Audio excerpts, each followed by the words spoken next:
হরে কৃষ্ণ। ভৈমী বা জয়া একাদশী ব্রত 2025 সালে কবে পালন করতে হবে? 7ই ফেব্রুয়ারি শুক্রবার নাকি 8ই ফেব্রুয়ারি শনিবার? এবং এই ব্রতের দিনে কি কি খাওয়া যাবে, কি কি খাওয়া উচিত নয়? শাস্ত্রে এই জয়া একাদশীর বিশেষ মাহাত্ম্য কথা বর্ণনা করা হয়েছে। পাশাপাশি আমরা একাদশী ব্রত পালন করি, কিন্তু পালনের সময় যে পারণ মন্ত্র রয়েছে সেই মন্ত্র জানি না। তো সকল কিছু আজকের এই পর্বে আমরা জানার চেষ্টা করব। খুবই গুরুত্বপূর্ণ প্রসঙ্গ, আমাদের সকলেরই আজকের এই তথ্যগুলো জানা প্রয়োজন।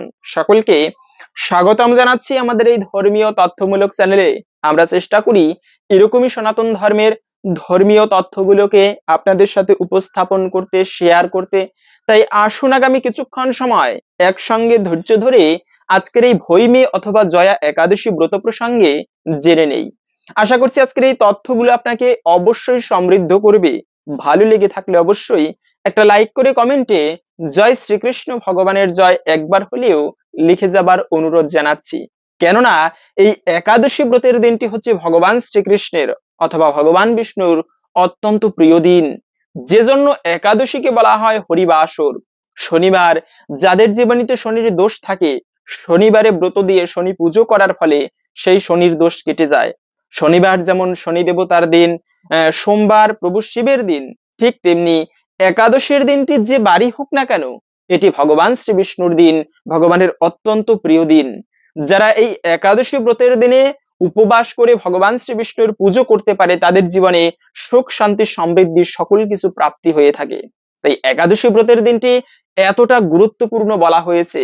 অনেক প্রকার ব্রত রয়েছে, দুর্গা দেবীর ব্রত, কালিকা ব্রত, এমনকি বৃহস্পতিবারে লক্ষ্মী ব্রত। সব থেকে শ্রেষ্ঠ যত প্রকার ব্রত রয়েছে, সব থেকে শ্রেষ্ঠ হচ্ছে এই একাদশী ব্রত। এর উপরে কোনো ব্রত নেই। তাই এই ব্রতটি পালন করা আমাদের অত্যন্ত গুরুত্বপূর্ণ। বিশেষ করে বছরের 24টি একাদশী ব্রতের মধ্যে একটা শ্রেষ্ঠ ব্রত হচ্ছে এই জয়া একাদশী ব্রত। এই ব্রতটি পালন করলে আমরা কি ফল লাভ করতে পারি? প্রথমত হচ্ছে সর্বকামনা পূরণ হয়। অনেকের বিভিন্ন মনস্কামনা থাকে, যে জন্য কালী পুজো করা হয়, ভগবান বিষ্ণুর পুজো করে বা বিভিন্ন পুজো করে থাকে। কেন? যেন আমার এই মনোবাসনা পূরণ হয়। অনেকে মানসিক করি, হে প্রভু, যদি আপনারা আমার একটা পুত্র সন্তান হয়, আমি কালী পুজো দেব, আমি বিষ্ণু পুজো দেব, বা একটা বৈষ্ণব সেবা দেব। এরকম বিভিন্ন মনস্কামনা থাকে। তো এরকম যাদের মনোবাসনা রয়েছে, সেই মনস্কামনা পর্যন্ত পূরণ করে এই ভৈমী অথবা জয়া একাদশী ব্রত পালন করলে। যার যেরকম মনোবাসনা, ইয়ম ইয়ম কময়তে কামম তম তম প্রাপ্নতি সংশয়া। যার যেরকম কামনা বাসনা, সেই কামনা প্রাপ্ত হবে ভগবানের কৃপায় এই ব্রত সঠিকভাবে পালন করতে পারলে। দ্বিতীয়ত হচ্ছে প্রেতত্ব প্রাপ্তি হবে না। মনে রাখবে, যারা অপমৃত্যুতে দেহত্যাগ করে, অপমৃত্যু মানে হচ্ছে যেমন বিষ খেয়ে আত্মহত্যা করে, গলায় দড়ি দেয়, অথবা অ্যাক্সিডেন্টে মারা যায়, এটা হচ্ছে অপমৃত্যু, অকালে মৃত্যুবরণ করলে। তো এই সমস্ত মৃত্যুবরণ করলে এটা কিন্তু ভালো নয় বা শুভ নয়। এর ফলে স্বাভাবিক একটা মৃত্যু বৃদ্ধ হয় হবে, সেটা ভিন্ন বিষয়। কিন্তু ইচ্ছাকৃত ভাবে যদি কেউ মারা যায়, তাকে সহজে কিন্তু দেহ দেওয়া হয় না, জন্ম নিতে পারে না। সে ভূতের শরীর, সূক্ষ্ম দেহে অবস্থান করে, তাকে দেহ দেওয়া হয় না, খুবই কষ্ট পায় সেইভাবে ভূত হয়ে, মানে প্রেতত্ব যাকে বলে, প্রেত হয়ে থাকে। তার জন্য অনেক সময় গয়ায় পিণ্ড দিলেও সহজে কিন্তু সে উদ্ধার প্রাপ্ত হতে পারে না। তো এই সমস্ত ব্যক্তিরা যারা এই একাদশী ব্রত পালন করবে, তাদের জন্য বলা হয়েছে তারা কখনোই প্রেতজনি প্রাপ্ত হবে না। ভয়ানক হচ্ছে ব্রহ্মদৈত্য। যদি কেউ ব্রহ্মদৈত্য হয় অনেক পাপের ফলে, তার জন্য যত পিণ্ড দেখ, যত যজ্ঞ করা হোক না কেন, সহজে সে ব্যক্তির উদ্ধার হয় না কিন্তু। তাই কখনো মনে রাখবে, আত্মহত্যা করা, বিষ পান করা, এগুলো কদাপি উচিত নয়। এতে ভগবান রুষ্ট হয়ে থাকে। কেননা ভগবান আমাদেরকে এই দেহটা দিয়েছে, আমি যদি ইচ্ছা করে নষ্ট করি, এটা সব থেকে পাপের বলা হয়েছে। দ্বিতীয়ত হচ্ছে যে এই সমস্ত তীর্থে ভ্রমণ করলে যে পুণ্য লাভ করা যায়, সেই সমান পুণ্যফল প্রাপ্ত হওয়ায় শুধুমাত্র যারা এই জয়া একাদশী ব্রত পালন করবে, তারা সর্বতীর্থে ভ্রমণের ফল অথবা স্নানের ফল লাভ করতে পারবে। পৃথিবীতে 33 কোটি তীর্থ বিদ্যমান। তো যত তীর্থ রয়েছে, সেই সমস্ত তীর্থে ভ্রমণ করলে, মনে রাখবে, তীর্থযাত্রা করা অত্যন্ত শুভ। জীবনের কোনো একটা সময় হলেও উচিত তীর্থ ভ্রমণ করা, কেননা তীর্থ ভ্রমণে পাপ বিনাশ হয়। বলা আছে, অন্য ক্ষেত্রে কৃতম পাপম তীর্থ ক্ষেত্রে বিনশ্যতি। বাড়িতে যদি কেউ পাপ কার্য করে, তীর্থে গেলে সেই পাপ বিনাশ হয়ে যায়। তাই এই তীর্থে ভ্রমণ করা অত্যন্ত শুভ। কিন্তু যারা ভগবানের এই প্রিয় দিন একাদশী ব্রত ভৈমী একাদশী পালন করবে, তারা সেই তীর্থে ভ্রমণ করলে যে পুণ্য প্রাপ্ত হওয়া যেত, সেই সমান পুণ্য ফল লাভ করতে পারে। সেজন্যই তো এই একাদশী ব্রত, বছরে 24টি একাদশী ব্রতের মধ্যে এই ভৈমী একাদশী ব্রতকে অন্যতম গুরুত্বপূর্ণ বলা হয়েছে। তো আমরা প্রথমে তো জেনে নিচ্ছি একাদশী ব্রত, যদি আমরা অনেকে জানি পালনের নিয়ম কি, তারপরেও জেনে নিচ্ছি, মনে রাখবে একাদশীর আগের দিনে নিরামিষ খাবার গ্রহণ করতে হয়, যাকে বলা হয়েছে সংযম পালন। নিরামিষ খাবার শুদ্ধভাবে গ্রহণ করতে হয়, আমিষ খাওয়া উচিত নয়। শুধু তাই নয়, কখনো মিথ্যা কথা বলা উচিত নয়, একাদশীর আগের দিনে অপসঙ্গ করা উচিত নয়, খারাপ ভাষা প্রয়োগ করা উচিত নয়। এভাবে সংযম পালন করে সারাদিনটি অতিবাহিত করে রাত্র 11টার আগে খাবার খেয়ে দাঁত ব্রাশ করে নিতে হয়। কেননা অনেকের দাঁতের গোড়ায় খাবার আটকে থাকে, আর সেই খাবার যদি একাদশীর দিনে পেটে যায়, এতে কিন্তু ব্রত ভঙ্গ হয়। তাই একাদশীর আগের দিনে দন্ত ধাবন করে নিতে হয়, দাঁত ব্রাশ করে নিতে হয়। অনেকের আবার আছে একাদশীর দিনে শরীর থেকে রক্তক্ষরণ হয় দাঁত ব্রাশ করতে গেলে, অনেকের দাঁতের গোড়া থেকে রক্ত বের হয়। মনে রাখবে, উপবাস করে যদি শরীর থেকে রক্তক্ষরণ হয়, এতে কিন্তু ব্রতে দোষ লাগে। ব্রত ভঙ্গ হয় না, কিন্তু ব্রতে দোষ লাগে। ব্রতের সম্পূর্ণ ফল লাভ করা যায় না যদি ব্রত করে শরীর থেকে রক্তক্ষরণ হয়। সেজন্য ফল কাটতে গিয়ে, তারপরে হচ্ছে অনেক সময় দাঁত ব্রাশ করতে গিয়ে বিভিন্ন কারণে শরীর থেকে রক্তক্ষরণ হয় কেটে গিয়ে। তো এই বিষয়টা সাবধান থাকবেন যেন রক্তক্ষরণ না হয়। এবং এভাবে করে আপনারা ওই আগের দিনটি অতিবাহিত করে, একাদশীর দিনটি হচ্ছে মুখ্য বিষয়, মূল দিন, এটি অত্যন্ত শুভ দিন। অন্যান্য দিনে ধর্ম কাজ করলে যে পুণ্যফল প্রাপ্ত করা যায়, একাদশীর দিনে ধর্ম করলে তার থেকে সহস্র গুণ বেশি পুণ্য লাভ করা যায়। তাই একাদশীর দিনে খুবই ভোরে ভোরে ঘুম থেকে ওঠা উচিত, শয্যা ত্যাগ করা উচিত খুবই প্রভাতকালে সূর্যদেব উদিত হবার পূর্বে। তা না হলেও খুবই সকাল সকাল ঘুম থেকে উঠে স্নান করে শুদ্ধ বস্ত্র পরিধান করে সকলেই এই কার্যটি করবেন, তা হচ্ছে ঠাকুরের পুজো দিতে হয়। ঠাকুর পুজোটা, ভগবানের পুজো, ইষ্টদেবের পুজো করা, এটি জীবনের চরম সৌভাগ্যের বিষয়। আমরা ঠাকুর পুজোতে অলসতা করি, অলসতা করা উচিত নয়, লজ্জা করা উচিত নয়। খুবই সকাল সকাল সংক্ষিপ্ত পরিসরে হলেও কাজে যেতে হবে। তার আগে কয়েকটি তুলসী পত্র, কিছু পুষ্প ভক্তির সহিত ভগবানের চরণে নিবেদন করে একটা প্রদীপ অর্পণ করে তারপরে কাজে যাবেন। কেননা উপবাস কেন বলে? উপবাস মানে কি একটুকু না খেয়ে থাকা? এমনটা কিন্তু নয়। উপবাস, হ্যাঁ, না খেয়ে থাকলে, উপবাস থাকলে একটা মঙ্গল হয়, কিন্তু উপবাসের প্রকৃত অর্থ হচ্ছে উপমানের নিকটে, বাস মানে বাস করা। উপবাস মানে হচ্ছে ভগবানের সন্নিকটে বাস করা।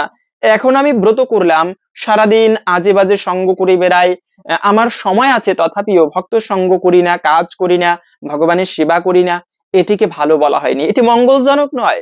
একাদশী ব্রতের দিনটি অবহেলায় কাটানো উচিত নয়। তাই এই দিনে কখনো বিশেষ করে বলা হয়েছে যে সকালবেলা পুজো দেওয়া উচিত না হলেও সন্ধ্যাকালে বাড়িতে এসে ভক্ত সঙ্গ করে কাটানো উচিত।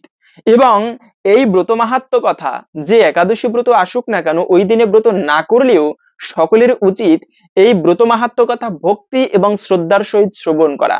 এতে ব্রত না করলেও অনেকাংশেই এই ব্রতের ফল লাভ করা যায়। এখন আমি ভৈমী একাদশী ব্রত পালন করি, জানি না এই ব্রত পালন করলে কি হয়। তাই সকলেরই এই ব্রত মাহাত্ম্য কথা শ্রবণ করবেন আপনারা পরিবারে, নিজেরা গ্রন্থ পাঠ করে শ্রবণ করবেন, এটা আরো বেশি মঙ্গলময় বলা হয়েছে। এবং এই একাদশী ব্রতের দিনে কি কি খাবার খাওয়া যাবে, মনে রাখবে সর্বোত্তম বিধান হচ্ছে যদি কেউ নির্জলা ব্রত করতে পারে, এতটা গুরুত্বপূর্ণ, যদি কোনো ব্যক্তি নির্জলা ব্রত করতে পারে তার সমস্ত ব্রতের ফল লাভ হয়ে থাকে। কিন্তু অনেকে আছে নির্জলা করে হয় না, সেক্ষেত্রে আপনারা ফলমূলাদি খেতে পারেন। আমি নিজেও ফলমূলাদি গ্রহণ করে তারপরে চেষ্টা করি ব্রত করার। তো আপনারা ফলমূলাদি গ্রহণ করে তারপরে ব্রত করবেন। তা না হলে আপনারা যদি তাতেও কষ্ট হয়ে যায়, তাহলে আপনারা সাবু রান্না করে খেতে পারেন, তারপরে হচ্ছে সবজি রান্না করে খেতে পারেন, যেমন মিষ্টি কুমড়া, মিষ্টি আলু, পেঁপে, কাঁচকলা, আলু, তারপরে হচ্ছে এরকম করে ফুলকপি, এগুলো সবজি হিসেবে রান্না করে ভগবানকে ভোগ নিবেদন করে তারপরে খেতে পারেন। কিন্তু মনে রাখবে সেই সবজি রান্না করার সময় ভুলেও কখনো যে জিনিসটি দেওয়া যাবে না তা হচ্ছে সরিষার তেল। কেননা একাদশীতে ব্রত করেন কিংবা না করেন, ভুলেও ক্রমেও কখনো পঞ্চ রবি শস্য গ্রহণ করা উচিত নয়। এতে পাপ না করেও সকল পাপের ভাগী হতে হয়। একবার জৈমিনী ঋষি ব্যাসদেবকে, যিনি সমস্ত শাস্ত্র প্রণয়ন করেছেন, ব্যাস দেবতা, তাকে প্রশ্ন করলো। জৈমিনী ঋষি ছিল সেই ব্যাসদেবের শিষ্য। তো গুরুদেবকে একদিন প্রশ্ন করলো, গুরুদেব, এই একাদশী ব্রত কি, এটা পালন করলে কি হয়, এবং যারা পালন না করবে তাদেরই বা কি হয়ে থাকে, এই বিষয়ে আমার একটু জানার কৌতূহল জেগেছে। তো আপনি কৃপা করে আমার এই প্রশ্নের সমাধান দিন, কৃপা করে উত্তর দিন। তখন ব্যাসদেব বলল, পুত্র, এই কাহিনীটা আপনারা পদ্ম পুরাণে পাবেন। তখন ব্যাসদেব সেই জৈমিনীকে বলতে লাগলো, জৈমিনী, একাদশী ব্রত অত্যন্ত শুভ দিন, ভগবানের অনেক প্রিয় দিন। কেননা সৃষ্টির প্রারম্ভে এই একাদশী ছিল না, না ছিল বেদ, না ছিল পুরাণ। মানুষ উচ্ছৃঙ্খল ভাবে জীবন যাপন করত, কোনো ধর্ম সংবিধান ছিল না। তো যে যার মতো পাপময় জীবন যাপন করত। এভাবে করে সেই পাপের ফলে জীবগণ তারা নরকে নরক যাতনা ভোগ করত। তো এই পাপ কর্মের ফলে একবার ভগবান শ্রী বিষ্ণু সেই নরক দর্শনের জন্য গিয়েছিল। খেয়াল করলো যমরাজের সাথে বিভিন্ন বিষয়ে কথোপকথন করতেছিল। এমত অবস্থায় খেয়াল করলো দক্ষিণ দিকের নরক থেকে ভয়ানক কিছু পাপাত্মাদের আর্তনাদ বা চিৎকার কানে আসতেছিল সেই ভগবান শ্রী বিষ্ণুর। তো ভগবান যমরাজকে প্রশ্ন করলো, যম, এই চিৎকার কোথা থেকে আসতেছে? যমরাজ বলল, প্রভু, কি বলবো দুঃখের কথা, পৃথিবীবাসীরা খুবই পাপ কার্য করে, আর তাদের সেই পাপের ফল স্বরূপ তারা আজকে দুঃখ ভোগ করছে। ভগবান তো হচ্ছে করুণাময়, তিনি কখনো কোনো জীবের দুঃখ সহ্য করতে পারে না। ভগবান তাই যমরাজের সাথে সেই নরক দর্শনের জন্য গেল। গিয়ে দেখতেছি ভয়ানক ভাবে কষ্ট পাচ্ছে কিছু পাপী ব্যক্তিগণ। যমরাজের শরীর থেকে তখন করুণার মূর্তি প্রকাশ, একাদশী দেবীর আবির্ভাব হলো। মহাপুণ্যময়ী দেবী, তার পুণ্যের তেজে সেখানের সমস্ত পাপাত্মাদের পাপ বশীভূত হলো, তারা দিব্য রূপ লাভ করলো। ভগবান তখন ঘোষণা করে দিলেন, যে ব্যক্তি এই একাদশী ব্রতের দিনে উপবাস করে আমার পুজো করতে পারবে, তার জন্ম জন্মান্তরের পাপরাশি বশীভূত হয়ে যাবে। এই একাদশী আমার অত্যন্ত প্রিয় দিন, তাই ওই থেকে মানুষ একাদশী ব্রত পালন করা শুরু হয়েছে। কিন্তু যে যাই পাপ কর্ম করুক, একাদশীর দিনে ব্রত করে সবার পাপ খণ্ডিত হয়ে যায়, সবাই ভগবানের কাছে চলে যায়। ওইদিকে নরকেও কেউ যাচ্ছে না। আর পাপ পুরুষ যে ভগবান সৃষ্টি করেছেন, যেমন কলিকে ভগবান সৃষ্টি করেছেন, যে ব্যক্তি পাপ কাজ করে কলি তার উপরে আশ্রয় করে। আবার ওই যে ভয়ানক পাপ পুরুষ সৃষ্টি করেছেন ভগবান, যে ব্যক্তি অন্যায় ভাবে জীবন যাপন করবে তার উপরে গিয়ে ভর করে সেই পাপ পুরুষ, এভাবে করে সে বেঁচে থাকে। তো পাপ পুরুষ একাদশীর দিনে কোথাও আশ্রয় পাচ্ছে না, মৃতপ্রায় অবস্থা। সে তখন কি করেছে, ত্রাহি ত্রাহি করতে করতে বৈকুণ্ঠে ভগবানের কাছে উপস্থিত, প্রভু আমাকে রক্ষা করো, রক্ষা করো, রক্ষা করো। কেন, কি হয়েছে তোমার? কেননা আপনি যে একাদশী দেবীকে সৃষ্টি করেছেন, তার পুণ্য প্রভাবে আমি কোথাও স্থান পাচ্ছি না। কেননা যেখানে পাপ সেখানেই আমি অবস্থান করি, বাস করি। কিন্তু একাদশীর দিনে কোথাও তো পাপ নেই, পুণ্যের পবিত্র আলোক রশ্মিতে আমি কোথাও বাঁচতে পারছি না। আমাকে তুমি রক্ষা করো। সৃষ্টিকার্য রক্ষা করতে হলে এই পাপ পুরুষকেও তোমাকে রক্ষা করতে হবে। তাই প্রভু আমাকে কৃপা করো। তখন ভগবান বলল, এই ব্যাপার, তাহলে একটা কাজ করবে, আজকে থেকে আমি বলে দিচ্ছি, একাদশীর দিনে তুমি পঞ্চ রবি শস্যের মধ্যে আশ্রয় গ্রহণ করবে, এবং যে ব্যক্তি একাদশীতে পঞ্চ রবি শস্য গ্রহণ করবে তিনি পাপ না করেও সকল পাপের ভাগী হবে। তাই তো একাদশী ব্রতের দিনে আমাদের ভুলক্রমেও কখনো উচিত নয় পঞ্চ রবি শস্য গ্রহণ করা। এতে পাপ না করেও পাপের ভাগী হতে হয়। কেননা ওই থেকে তখন ভয়ানক পাপপুরুষ তিনি পঞ্চ রবি শস্যের মধ্যে আশ্রয় গ্রহণ করে। তাই স্কন্দ পুরাণে বলা হয়েছে, মাতৃহা পিতৃহা চৈব ভাতৃহা গুরুহা তথা একাদশান্তই অভিয়ক্তে বিষ্ণু লোকচ্যুত ভবেত। যে ব্যক্তি একাদশীর দিনে পঞ্চ রবি শস্য গ্রহণ করে সে যদি ভগবান শ্রী বিষ্ণুর অত্যন্ত কাছের পার্ষদ হয়, তথাপি তাকে চ্যুত হতে হবে, মানে সেই পার্ষদ থেকে এই পৃথিবীতে জন্মগ্রহণ করতে হবে, পাপময় জীবন যাপন করতে হবে। এটি ভয়ানক পাপ। বাবা মাকে হত্যা করা লাগে না, পিতৃহত্যার পাপ, মাতৃহত্যার পাপ, সকল পাপের ভাগী হবে যে ব্যক্তি একাদশীর দিনে পঞ্চরবি শস্য গ্রহণ করবে। তাই ব্রত না করলেও কখনো পঞ্চরবি শস্য গ্রহণ করা উচিত নয় আমাদের। যেমন কোনো সরিষার তেল খাওয়া যাবে না। অনেকে আছে প্রশ্ন করেন যে সরিষার তেল শরীরে মাখা যাবে কিনা। মনে রাখবে, যেটি খাওয়া যায় না সেটি শরীরে মাখা উচিত নয়। সুন্দর একটি তথ্য। আমরা বিভিন্ন আর্টিফিশিয়াল কিছু সৌন্দর্য বাড়ানোর জন্য দিয়ে থাকি, যে জিনিসটি খাওয়া যায় না ওটি শরীরে দেওয়া উচিত নয়, কারণ আমাদের সূক্ষ্ম লোমকূপ থেকে শরীরের ভিতরে প্রবেশ করে এবং এটি ক্ষতিকারক দেহের জন্য। তাই অন্ততপক্ষে একাদশীর দিনে এই সরিষার তেল খাওয়া উচিত নয় এবং শরীরে মাখাও অনুচিত বলা হয়েছে। শুধু তাই নয়, এই যে গম থেকে যত খাবার হয়, গমও পঞ্চরবি শস্যের মধ্যে একটি, যেমন বিস্কিট, কেক, পাউরুটি, এই সমস্ত খাবার ভুলেও খাওয়া যায় না। অনেকে আছে আবার ব্রত করে, এখনো দেখা যায় ব্রত করার পরে আটা রুটি খেয়ে থাকে। না, আটা রুটিও একাদশীতে খাওয়া যাবে না, কেননা এটিও তো পঞ্চরবি শস্যের মধ্যে পড়ে। তাই একাদশীতে আটা রুটি খেলে এতে ব্রত তো ভঙ্গ হয়ই, সেই সঙ্গে পাপেরও ভাগী হতে হয়। তাই সাবধান, এই বিষয়টা ভুলক্রমেও কেউ একাদশী ব্রতের দিনে উপবাস করে কখনো আটা রুটি গ্রহণ করবে না। এবং এরপরে হচ্ছে যে ধান থেকে যত খাবার হয়, খিচুড়ি, পায়েস, পিঠা, এগুলো কখনো খাওয়া উচিত নয়। গম থেকে মানে ভুট্টা থেকে যত খাবার হয়, ডাল, তারপরে হচ্ছে যে কোনো প্রকার তিলের খাবার, এগুলোকে বর্জন করতে হবে। অনেকে প্রশ্ন করে থাকেন দুগ্ধ পান করা যাবে কিনা। হ্যাঁ, অবশ্যই দুগ্ধ পান করা যাবে, কিন্তু সেই দুগ্ধের সাথে হরলিক্স, তারপরে সবজি রান্না করার সময় পাঁচফোড়ন, এগুলো ব্যবহার করা যাবে না। পাশাপাশি যে কোনো প্রকার শাক কিন্তু খাওয়া যাবে না একাদশীতে। অনেকে সবজি রান্না করতে গেলে শাকের ব্যবহার করে থাকে, কিন্তু না, একাদশীতে পুঁই শাক, ঢেঁড়স, বটবটি, সিম, তারপরে হচ্ছে বেগুন, এই সমস্ত অতিরিক্ত আঁঠিযুক্ত খাবার বা যে কোনো প্রকার শাক, এগুলো কিন্তু একাদশীতে খাওয়া উচিত নয়, এতেও ব্রতে দোষ লাগে। এবং আমি দীক্ষা নেইনি, আমি কি ব্রত করতে পারবো? একজনে প্রশ্ন করেছেন যে একাদশী ব্রত তো খুবই পুণ্যময়, কিন্তু আমি গুরুদেবের থেকে দীক্ষা গ্রহণ করিনি। শাস্ত্রে আছে যে ব্যক্তি দীক্ষা নেয়নি তার হস্তের জল মূত্র তুল্য। দীক্ষা গ্রহণ করে তারপরে ঠাকুর পুজো, ইষ্ট দেবতার পুজো করা উচিত, কিন্তু আমি তো দীক্ষা গ্রহণ করিনি, আমি কি এই একাদশী ব্রত পালন করতে পারবো কিনা? যদিও শাস্ত্রে বলা আছে অদীক্ষিতস্য বামুরু কৃতম সর্বম নিরর্থকম পশুজনিম অবাপ্নতি দীক্ষা বিরহিতম জনা, মানে দীক্ষা বিরহিত ব্যক্তি, যে ব্যক্তি দীক্ষা নেয়নি, তার সমস্ত কর্ম বিফল হয়ে যায় এবং তিনি পশুজনি প্রাপ্ত করে। কিন্তু হলেও একাদশী ব্রত, ভগবানের নাম সংকীর্তন যে কেউ করতে পারবে, দীক্ষা নিক কিংবা না নিক। তো দীক্ষা না নিলেও যে কেউ এই একাদশী ব্রত পালন করতে পারবে।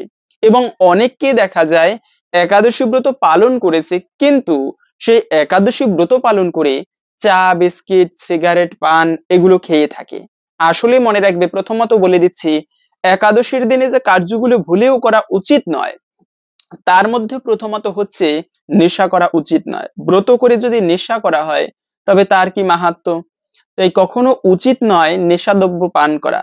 বিশেষ করে অনেকে বলে থাকেন এরকম যে চা তো এটা হচ্ছে নিরামিষ, পাশাপাশি হচ্ছে পঞ্চ রবিশস্যের মধ্যেও পড়ে না, সেক্ষেত্রে চাও পান করা যাবে। কিন্তু না, চাও হচ্ছে নেশার মধ্যে একটি, যার প্রতি চা ছাড়া থাকতে পারে না, প্রতিদিন সকালে উঠে চা পান করা লাগে, তো এটিও একটা নেশা। তারপরে হচ্ছে পান, বিড়ি, সিগারেট, এগুলোও কখনো একাদশীর মতো শুভ দিনে কখনো এই চা, পান, বিড়ি, সিগারেট গ্রহণ করা অনুচিত বলা হয়েছে। একাদশী থেকে অনেকে প্রশ্ন করে থাকেন এরকম যে একাদশীর দিনে ভগবানকে ভোগ নিবেদন করা যাবে কিনা। হ্যাঁ, অবশ্যই দেওয়া যাবে। একাদশীর দিনে ভগবানকে ভোগ নিবেদন করা যাবে। এজন্য বড় মন্দিরগুলোতে খেয়াল করে দেখবেন আপনারা, দুপুর 12টার সময় অন্নভোগ দেওয়া হয়, কেননা ভগবানের জন্য একাদশী ব্রত নয়। তাই ওই দিনে আমরা সেই প্রসাদ গ্রহণ না করে একাদশীর দিনের পরের দিনে, দ্বাদশীর দিনে সেই প্রসাদ গ্রহণ করা যেতে পারে।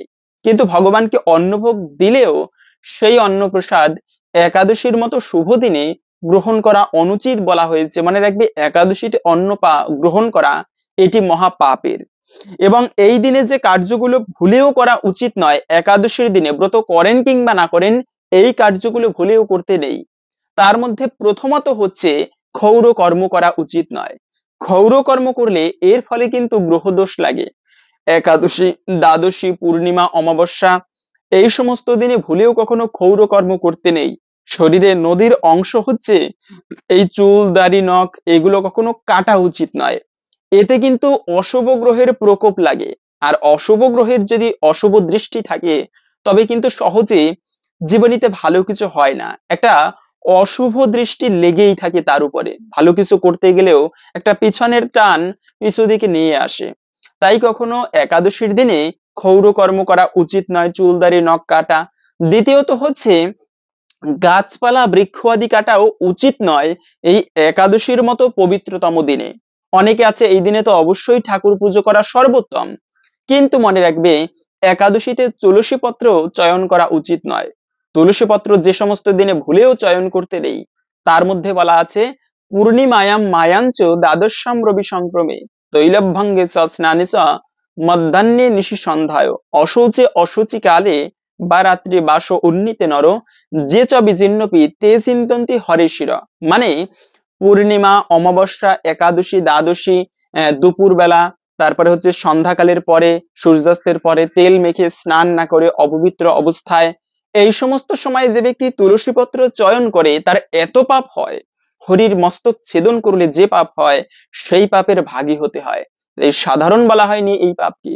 এই সমস্ত দিনে তুলসী পত্র চয়ন করাকে অনুচিত বলা হয়েছে। আপনারা আগের দিনে তুলসী পত্র চয়ন করে রাখতে পারেন।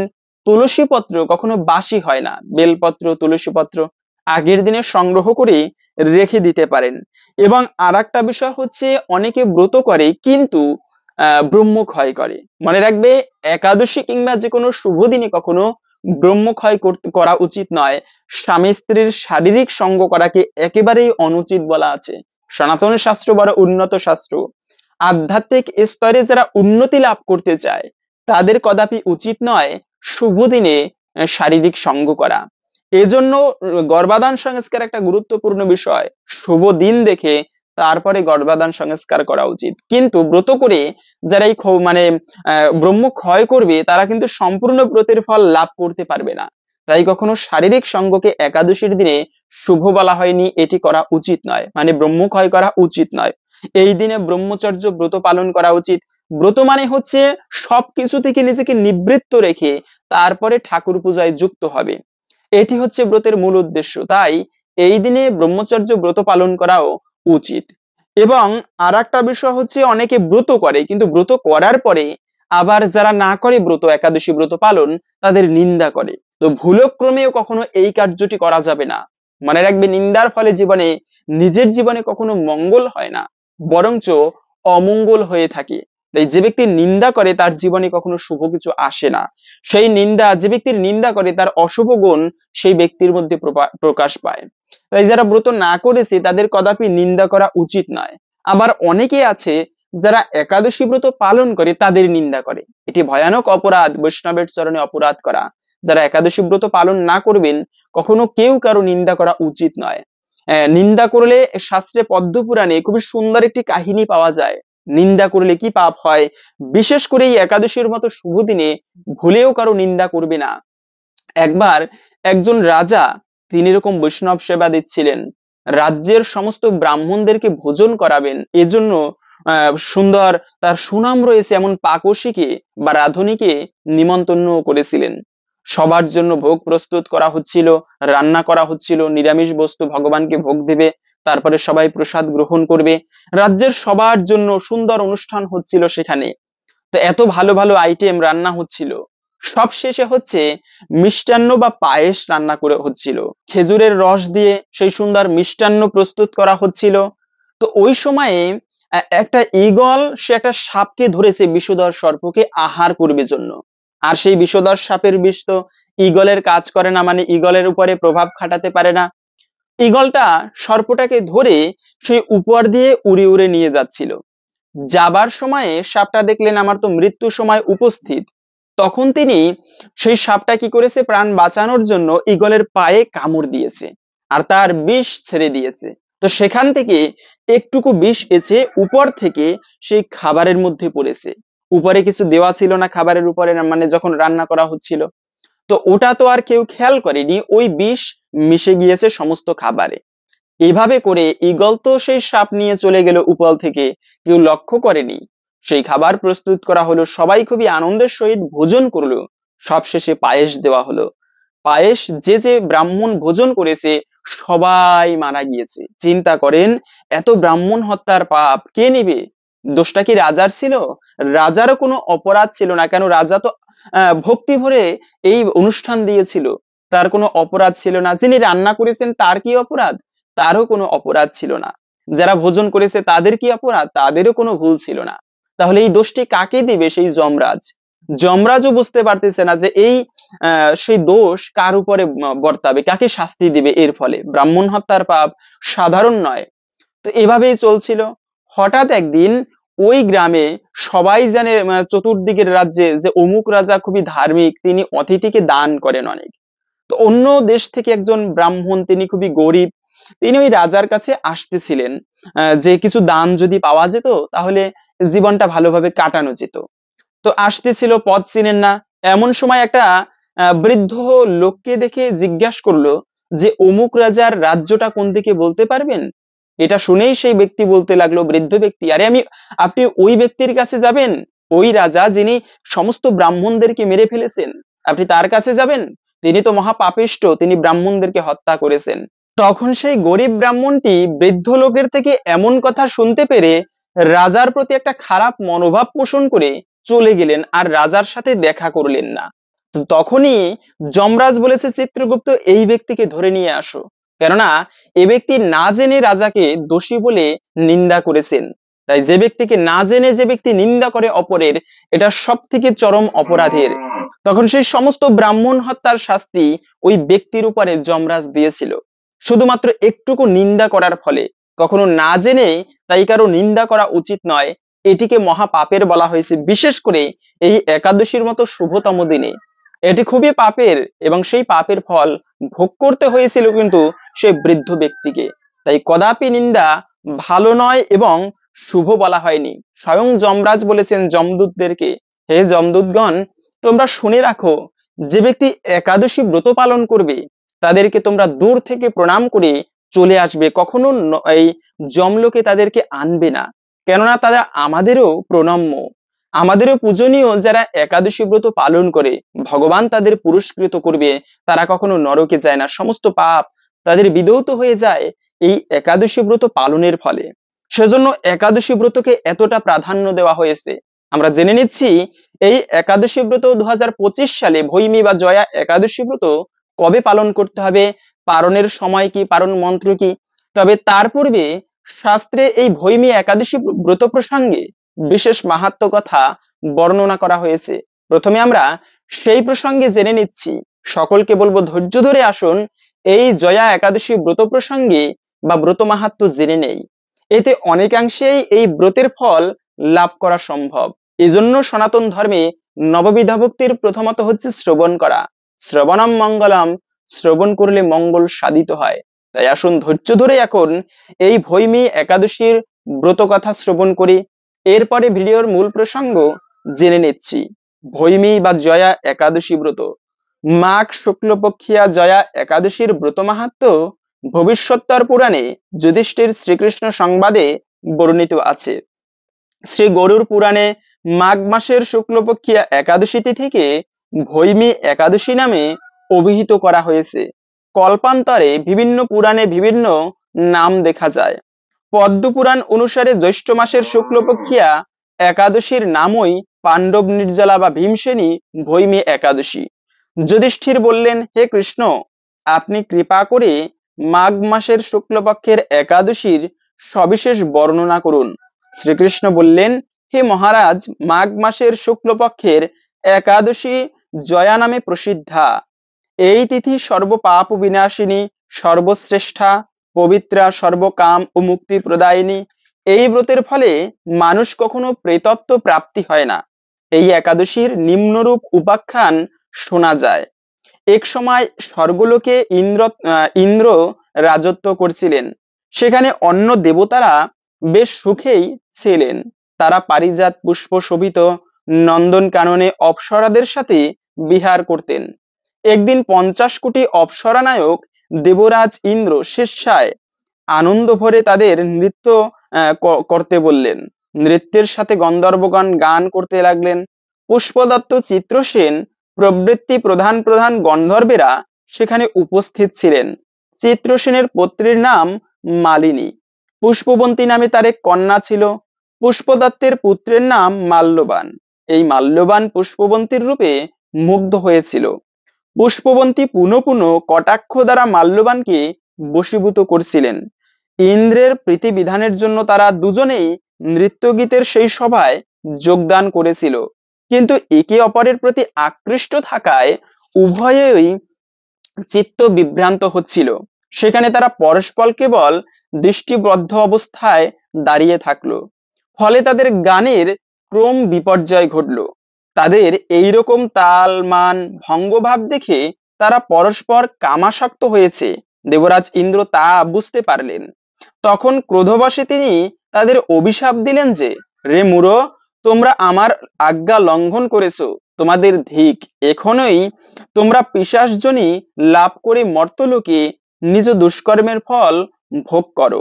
ইন্দ্রের অভিশাপে তারা দুজন দুঃখিত হয়ে হিমালয় পর্বতে বিচরণ করছিল। পিশাচত্ব প্রাপ্ত হওয়ায় তারা অত্যন্ত দুঃখ ভোগ করতে লাগলো। হিমালয়ের প্রচন্ড শীতে কাতর হয়ে নিজেদের পরিচয় বিস্মৃত হলো।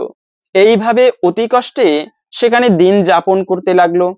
একদিন পিশাচ নিজ পত্নী পিশাচিকে বলল, সামান্য মাত্র পাপ করিনি, অথচ নরক যন্ত্রণার মতো পিশাচত্ব প্রাপ্ত হয়েছি। অতএব এখন থেকে আর কখনো কোনো পাপ করব না।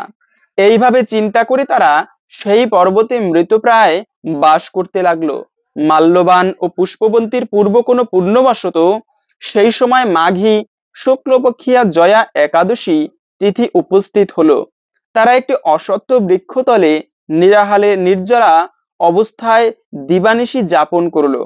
শীতের প্রকোপে অনিদ্রায় রাত্রি অতিবাহিত হলো। পরদিন সূর্যোদয়ে দ্বাদশী তিথি উপস্থিত হলো। জয়া একাদশীর দিন অনাহার ও রাত্রি জাগরণে তাদের ভক্তির অনুষ্ঠান পালিত হলো। এই ব্রত পালনের ফলে তারা শ্রীবিষ্ণুর কৃপায় তাদের পিশাচত্ব দূর হলো। তারা দুজনেই তাদের পূর্বরূপ ফিরে পেল। তারপর তারা স্বর্গে ফিরে গেল। দেবরাজ ইন্দ্র তাদেরকে দেখে অত্যন্ত আশ্চর্য হলেন। তিনি জিজ্ঞাসা করলেন, কোন পুণ্য ফলে তোমাদের পিশাচত্ব দূর হলো? আমার অভিশাপ থেকে কে তোমাদের মুক্ত করলো? মাল্যবান বললেন, হে প্রভু, ভগবান বাসুদেবের কৃপায় জয়া একাদশী ব্রতের পুণ্য প্রভাবে আমাদের পিশাচত্ব দূর হয়েছে। তাদের কথা শুনে দেবরাজ ইন্দ্র বললেন, হে মাল্যবান, তোমরা এখন থেকে আবার অমৃত পান করো। একাদশী ব্রতে যারা আসক্ত এবং যারা কৃষ্ণ ভক্তি পরায়ণ, আমাদেরও তারা পূজ্য বলে জানবে। এই দেবলোকে তুমি পুষ্পবন্তীর সাথে সুখে বাস করো। হে দেবরা মহারাজ, এই জয়াব্রত ব্রহ্মহত্যাজনিত পাপকেও বিনাশ করে। এই ব্রত পালনে সমস্ত প্রকার দানের ফল লাভ হয়। সকল প্রকার যজ্ঞ ও তীর্থে পুণ্যফল এই একাদশী প্রভাবে আপনা হতেই লাভ হয়। অবশেষে মহা আনন্দে অনন্তকাল বৈকুণ্ঠে বাস হয়। এই জয়া একাদশীর ব্রত কথা পাঠ ও শ্রবণে অগ্নি অষ্টম যজ্ঞের ফল লাভ করা যায়। আশা করি বুঝতে পেরেছেন এই ব্রত পালন করলে আমরা কি ফল লাভ করতে পারি। সেজন্য আপনি নিজে এই একাদশী ব্রত পালন করুন এবং সকলের মাঝে ছড়িয়ে দিন, যেন আমরা সবাই এই ব্রত প্রসঙ্গে জেনে উৎসাহী হই এবং পালন করি। তো এই একাদশী ব্রত কবে পালন করতে হবে, তিথিটা মূলত কখন, তা এখন জেনে নিচ্ছি। একাদশী তিথি শুরু হচ্ছে আগামী 7ই ফেব্রুয়ারি শুক্রবার রাত্র 10:57 থেকে এবং থাকবে মূলত 8ই ফেব্রুয়ারি শনিবার রাত 9:20 পর্যন্ত। এই সময়টুকুর মধ্যে এই পবিত্র জয়া বা ভৌমি একাদশী তিথি থাকবে। সেজন্য উদয়া তিথি মেনে আমাদের এই ব্রত পালন করতে হবে। আগামী 8ই ফেব্রুয়ারি শনিবার এই ব্রত পালন করতে হবে এবং ব্রত যত ভালোভাবে করি না কেন, যদি ব্রতের সঠিক সময়ের মধ্যে পালন করি, তবে কিন্তু একাদশী ব্রতের সম্পূর্ণ ফল প্রাপ্ত করা যাবে না। তাই পারণ একটা গুরুত্বপূর্ণ বিষয়। অনেকে প্রশ্ন করেন পারণটা মূলত কি। তো যখন ব্রত ভঙ্গ করা হয় ওই বিষয়টাকেই পারণ বলে। প্রত্যেকটা একাদশীর একটা সঠিক বিধান থাকে পারণের জন্য। পারণ করতে হবে পরের দিন 9ই ফেব্রুয়ারি রবিবার সকাল 6:35 থেকে 10:20 মধ্যে। এই সময়টুকুর মধ্যে স্নান করে পঞ্চরবি শস্য ভগবানের প্রসাদ দিয়ে ভগবানের কাছে প্রার্থনা করে, হে প্রভু, এই ব্রত পালন করেছি, কৃপা করে তুমি আমার প্রতি প্রসন্ন হও। যার যেরকম ভক্তি রয়েছে সেভাবে প্রার্থনা করবেন। এবং একটা মন্ত্র রয়েছে পারণের সময়, যাকে বলা হয় পারণ মন্ত্র। সেই পারণ মন্ত্র হচ্ছে, একাদশম নিরাহার ব্রত নানেন কেশব প্রসিদ্ধ সুমুখনাথ জ্ঞানদৃষ্টি প্রদভব। এই মন্ত্র উচ্চারণ করে ভগবানের কাছে প্রার্থনা করে তারপরে একাদশী ব্রতের পালন করতে হয়। হরে কৃষ্ণ। আশা করছি আজকের এই গুরুত্বপূর্ণ তথ্যগুলো জেনে আপনি একটুকু হলেও সমৃদ্ধ হয়েছেন। যদি আজকের এই তথ্যগুলো জেনে আপনার ভালো লেগে থাকে অবশ্যই একটা লাইক করে কমেন্টে আপনার ইষ্ট দেবতার নামটি অথবা জয় শ্রীকৃষ্ণ ভগবানের জয় একবার হলেও লিখে যাবার অনুরোধ জানাচ্ছি। ভগবানের কৃপায় সকলের জীবনে মঙ্গল হোক এই কামনা করে আজকের ভিডিওটি এখানে সমাপ্ত করছি। হরে কৃষ্ণ।